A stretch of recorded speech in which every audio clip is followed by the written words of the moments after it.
A Haunted House by Virginia Woolf. Read by Helen Clapp.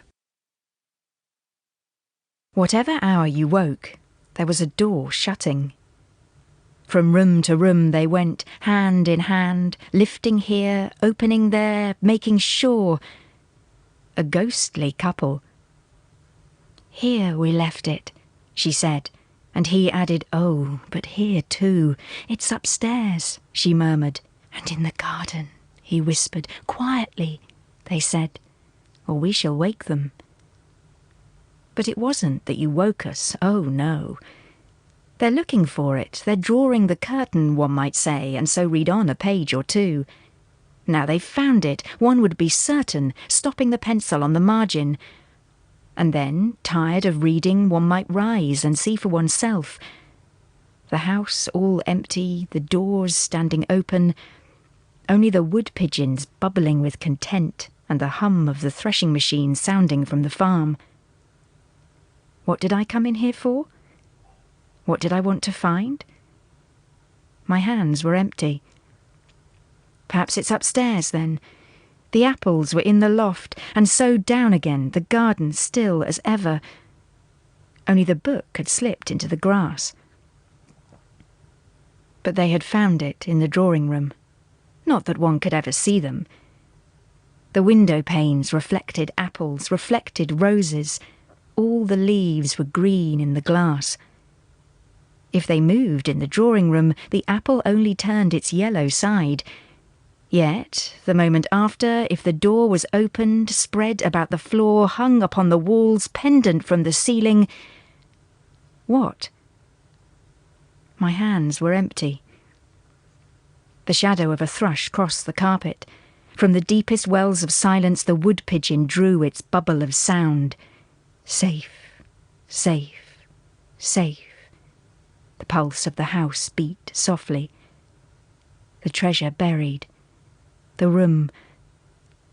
The pulse stopped short. Oh, was that the buried treasure? A moment later the light had faded, out in the garden then. But the trees spun darkness for a wandering beam of sun, so fine, so rare, coolly sunk beneath the surface, the beam I sought always burnt behind the glass. Death was the glass.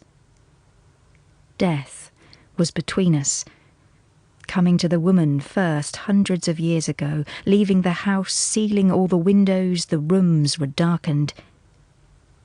He left it. Left her, went north, went east, saw the stars turned in the southern sky, sought the house, found it, dropped beneath the downs. Safe, safe, safe. The pulse of the house beat gladly, the treasure yours.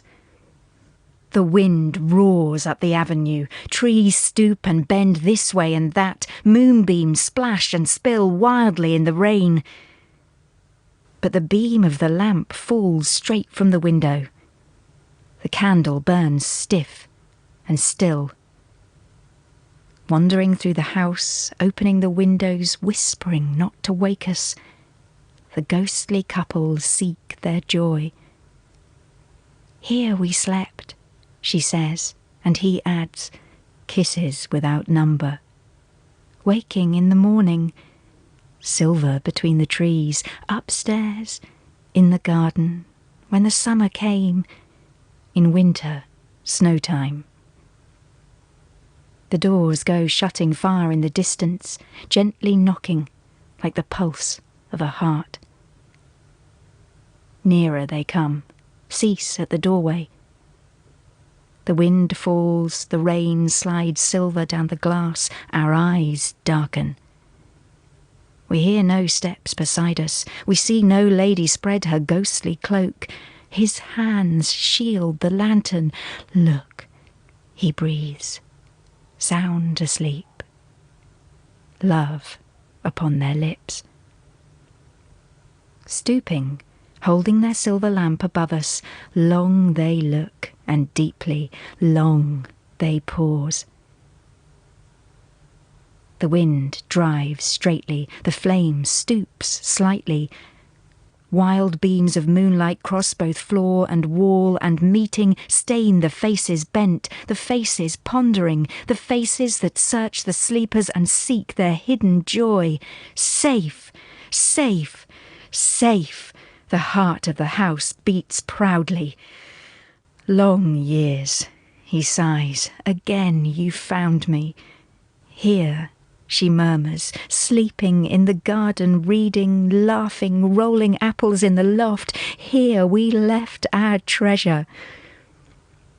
Stooping, their light lifts the lids upon my eyes. Safe, safe, safe, the pulse of the house beats wildly. Waking, I cry, oh, is this your buried treasure? The light in the heart. You have been listening to A Haunted House by Virginia Woolf.